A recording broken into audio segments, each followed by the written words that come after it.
Can you see the writing on the wall?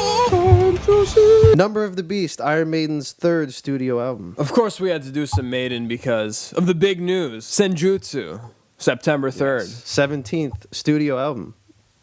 That's a lot. An interesting reaction from the first single that came out, the writing on the wall. It's almost like the reverse of how these videos typically go. All the Maiden fans were like, oh, whatever. And I was like, fuck yeah! Maiden is finally realizing they have enough talent to kind of break out of their typical formula, and they can go and do something cool like that Roadhouse kind of feel. Yeah. But it still had that Maiden flair to it. That's why I thought it was so awesome. Roadhouse, I like the way you described that, and then kicks into the normal formula, which works. Best thing I've seen in years from them. So what better time to check out one of the most beloved heavy metal albums of all time. This album changed really the landscape of not just metal, but rock in general. This is your favorite Maiden album. This is my favorite. So it's cool I get to crush your soul on top of everyone else watching, so this should be a fun one. But don't worry, I'm here. Without further bovine excrement. Invaders. We did Master of Puppets a couple weeks ago, and we established that's kind of like the absolute baseline heavy metal. But what's fantastic about this, while the riffs in the beginning kind of reminded me of Master of Puppets, it's that Maiden edge and that Maiden spice that makes this one special. It has a similar high energy, but it has Steve's fantastic bass work. Of course, Cliff. Right. Phenomenal too, but Steve Harris is Steve Harris. Steve Harris is Steve Harris. He always is perfect in his way of accompanying Adrian and Dave. Clive is definitely not as technical as Nicko is, but in terms of working with Steve and his trademark gallop, he's solid for this song. Bruce starts his Maiden career with a bang. Excellent vocal layers over the hook and also some awesome delay pedal effects as well. I know in the past videos we've talked about the formula that you've talked about with the gallop and the, you know, the... Ready? Yeah. This song is a little guilty of that. The overall energy that they wanted to bring to start off the album captures it nicely. I give it a 7. Give it a 7.5. What a great way to start with that chimey, clean, really bright sound right next to Steve's bass. That's a good one. Chimey's good, actually. Young Bruce sounds different on this one. He sounds so smooth. It's the first time I've really heard him not sound like he was Baja riding in a Jeep. They brought a hugely different vibe too, I noticed. Instead of going the fast-paced, typical formula, they brought down the tempo a little bit, but they kept up the majesty with the long solos that they hold out, and it was able to keep the energy level up even though it had a slowed down tempo. Really close out the song with more Steve just destroying the bass. Yeah, he smacked that shit so hard I could hear the strings touch the pickups through the entire mix. We've said it before, but their harmonization brings the more fuller sound. 7.5. 8. Prisoner. Depression. Well, they're known for being a pioneer of the classic metal sound. The album itself, and especially on this song, featured a lot of hard rock influence as well. There's also a lot of Sabbath Paranoid-esque riffing as well. Much more of an atypical vocal melody from Bruce, too, as he trades the high energy yelling like he usually does for a more melodic flow. Steve is able to roar over the two guitars to punch through at key moments throughout the song. Little campy, though. 6.5. Whoa. What? You have... I comprehend this. It's one of my favorite songs. But you know what? That's what keeps the show interesting. We're not just under the table the whole time. The hate comments are what keep the show interesting. Intense energy, just what makes me love the song so much. That's why I gave it a 8.5. The tone on the rhythm guitar is impressive, especially the chugging on the E string we hear throughout most of the songs. I'm not a huge fan of the first 45 seconds. They start with the kind of like Metallica, like, you know, kind of thing. Bruce kind of tries to do verses quickly rather than what his normal thing is. It kind of switches at the 40 to 50 second mark and going into the formula that works. That's when I think the song really kicks in. It's because it doesn't sound like every other song in the album, and that's bad. Doing anything different is not good. That's why the Maiden fans are like, unite. Fuck writing on the wall. It sounds not like their first 8 albums. Fuck that. We need Run to the Hills 8 times. When they change it, that's fine, but I just don't think it fit the song. It's like 2 songs put together in the first 40 seconds. The transition, it kind of just feels off. Second half of the song, 10 times better than the first half. The synergy that they bring, Dave and Adrian, and then Steve. Adrian. Adrian, whoa. Brings a shit ton of presence with his tone too, whereas most guitar players would need a flange or something to create the effects he did. Bruce has such a powerful voice too. He's like an opera singer. When he plays live, I don't think he needs a microphone. He also invented death metal vocals for a second there.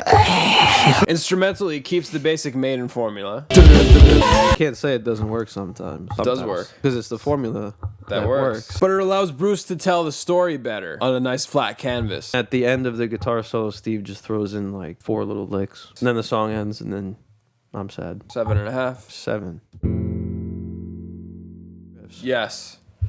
Yeah, this. Yes. Yeah. Yes. Yes. This. This is good. This is good stuff. One of the most iconic songs in heavy metal history. The second that guitar riff kicks in, you know what you're in for. The sampled intro, the iconic riff, the lyrical structure, the CSI Miami intro. This song could have been the first minute and 4 seconds, and it would have been one of their best songs. Bruce chanting the lyrics, too, makes it just that much more badass. The song also gave birth to boomers. The generational hate for the younger generation's music has always been there, but the boomers waged war, starting with this song. Loudwire did a compilation of all, like, these boomers on the news talking about devil worshipping and all the devil worship music and whatever and this and that. And it's awesome that Dave and Adrian, just like at the end of this song, they trade the solos. This song is Iron Maiden. Oh, that's a good line. 8.5. Absolute anthem. I know you've never seen him live. This live is just like, you're just transported into a new realm. Musicianship through the roof. I get it. Who's gonna do it? You know I'm gonna do it. We gotta find the new sound effect because the anime was getting fucking annoying. What should we do? Like, we'll do the Windows 95 ta-da. There you go. That works. 10. Yes. Windows 95 ta-da. Yeah. Ta-da. Oh no. Should I say everything? I think you should start this one. Should I just say everything and then you say everything? I think you should start this one. I know it has no bearing on it, but just a quick thing. This live, amazing. Anyway, Clive brings out, you know, it's kind of simple, but it really is a perfect tone, which then follows Dave and Adrian, and then Steve copies them with it. And then it goes into the gallop, which that's probably, I think, your main reason for it. I will admit, the gallop is pretty much 85% of the song. This song, Run to the Hills, fucking awesome. Love this song. It's the greatest. It's complex. It's diverse. It's got soul. It's got feeling. It's the best. This is a 10. Just a 10 everywhere. 10, 10, 10, 10 everywhere. This is a 10. This is a 10. Let's go. 10. 10, yes. Yeah. 10, 10, yes. Fuck yes. All right, next song. I think enough people have stopped watching now. Let's start with the good stuff, okay? Energy, of course, always there. Bruce, I mean, what's his name? Who's the bass? Steve. Steve kicked ass the entire song.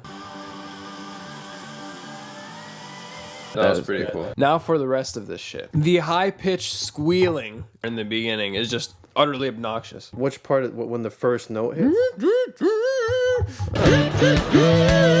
And of course, you know, here we go again with the Maiden impression. Let's paste it to the track and then turn the BPM to 500. Yeah. I watched one interview of it. He did pioneer the gallop. He broke it out harder because of what it's about with the horses riding in and the Native Americans. That's in every song, though. It is. It's just this one, it's like in your face, like more than usual. So they were like, okay, Steve, we just did like 85 times in this album. What should we do now? Okay, let's change it up. Let's do that, except harder.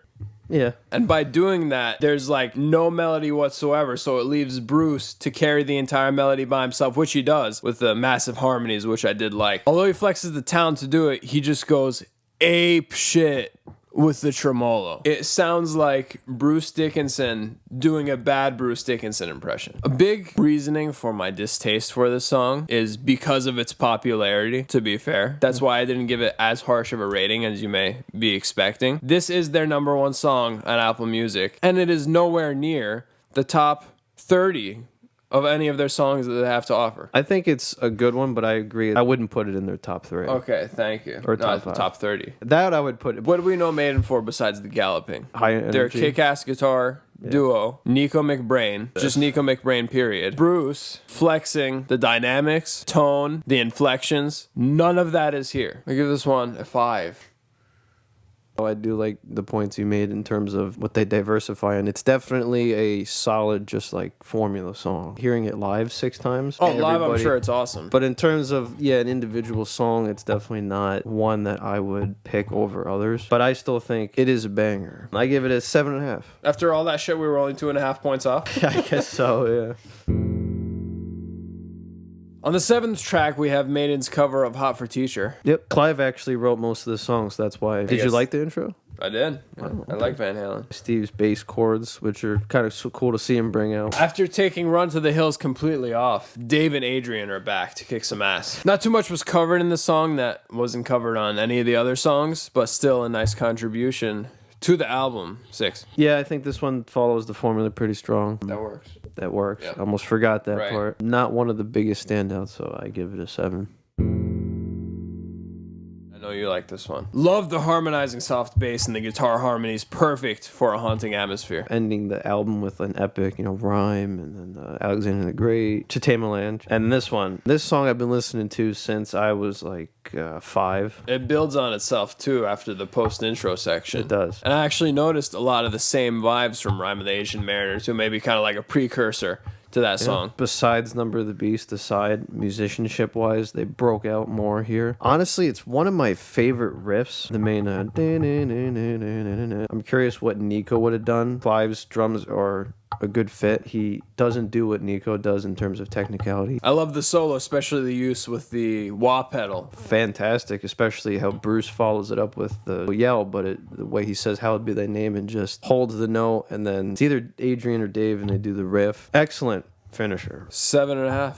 A 9. Overall, for me personally, and what I thought in terms of energy and the way they brought this album together, if not the best, then it has to be one of the best set of songs that Maiden has ever created and put together. I still think Somewhere in Time is their best. I think my personal favorite, at least. For their 3rd album. Yep. Damn impressive 3rd album. Definitely set the tone leading up to Somewhere in Time, I think. I did think Peace of Mind was better, though. Well, it did have Nicko. Yeah, Nicko's more. That helps. We're only 2 months from Senjutsu. What are your thoughts on Writing on the Wall? Let us know in the comments. I give it a 9. 7.